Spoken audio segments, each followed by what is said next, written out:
मंगो दुआ के शाला इंजदा नसीब होवे। मंगो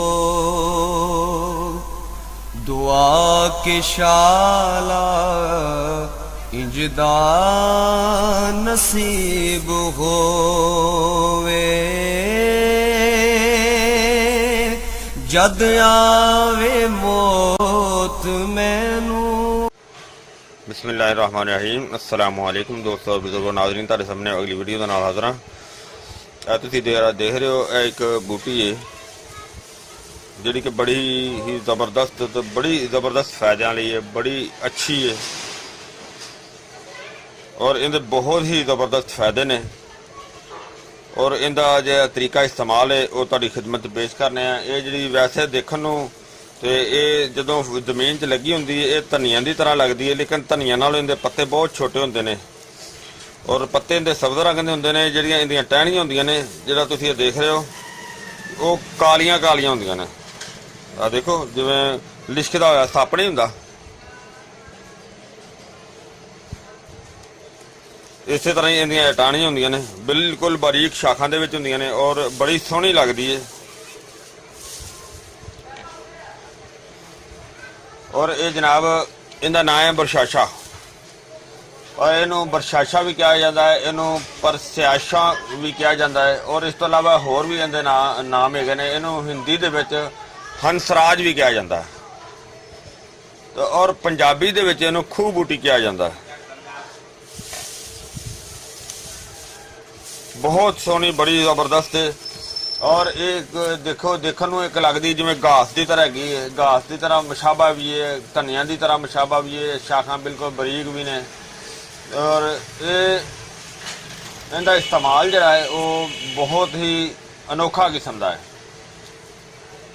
और इनकी टहनियां जिहड़ियां ने काफ़ी सख्त होंदियां ने और इनका जिहड़ा ना कि सफूफ कला नहीं इस्तेमाल किया और इहदे च होर भी शक्लां दी हुंदी है, लेकिन सब तो अच्छी जी इहो ही होंदी है जी काली टहनी वाली होंदी है। यह सब तो अच्छी और बेहतर जी होंदी है, ज़्यादा फायदे वाली होंदी है। और इस तरह ही इनका इस्तेमाल जनाब वैसे तो जी ना ही ज़्यादा गर्म है और ना ही ज़्यादा खुश्क है, थोड़ी जी तलख होंदी है तो और मुतदिल भी होंदी है, यानी कि ये दिल नूं तलखी नहीं करती।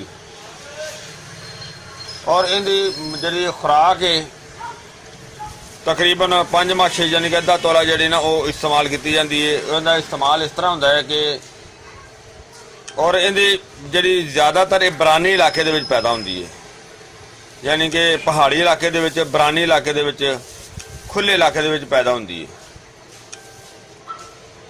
ते इस तो इलावा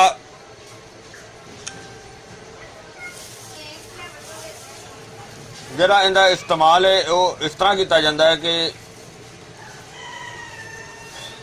इनू अगर हैज़ वास्ते भी इस्तेमाल होंदी है, यानी कि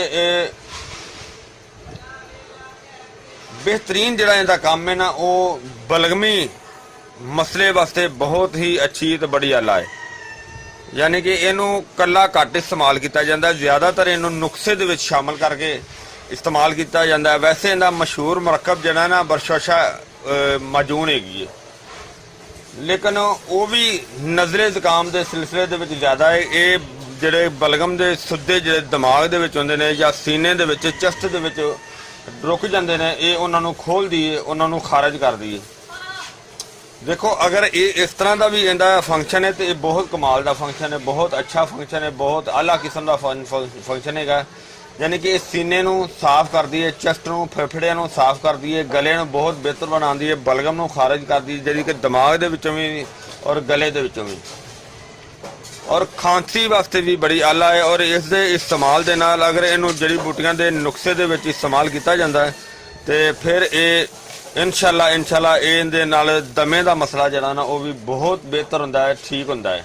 बल्कि इस तो अगली वीडियो साडी एक मैं तुहानूं दिखावांगा ਜਿੰਦੇ ਵਿੱਚ ਇਸ ਦੇ ਫਾਰਮੂਲੇ ਦੇ ਨਾਲ ਕਾਫੀ ਜ਼ਿਆਦਾ ਜੜੀ ਬੂਟੀਆਂ ਪਾ ਕੇ ਅਸੀਂ ਇੱਕ ਸ਼ਰਬਤ ਤਿਆਰ ਕਰ ਰਹੇ ਹਾਂ, ਜਿਹੜਾ ਕਿ ਪੁਰਾਣੀ ਤੋਂ ਪੁਰਾਣੀ ਖਾਂਸੀ ਵਾਸਤੇ, ਔਰ ਉਹ ਜਿਹੜਾ ਕਿ ਕਈ ਦੋਸਤ ਇਨਹਲਰ ਇਸਤੇਮਾਲ ਕਰਦੇ ਨੇ, ਯਾਨੀ ਕਿ ਸਾਹ ਵਾਲਾ ਪੰਪ ਇਸਤੇਮਾਲ ਕਰਦੇ ਨੇ, ਇਨਸ਼ਾਅੱਲਾ ਉਸ ਦੇ ਨਾਲ ਉਹ ਵੀ ਠੀਕ ਹੋ ਜਾਏਗਾ।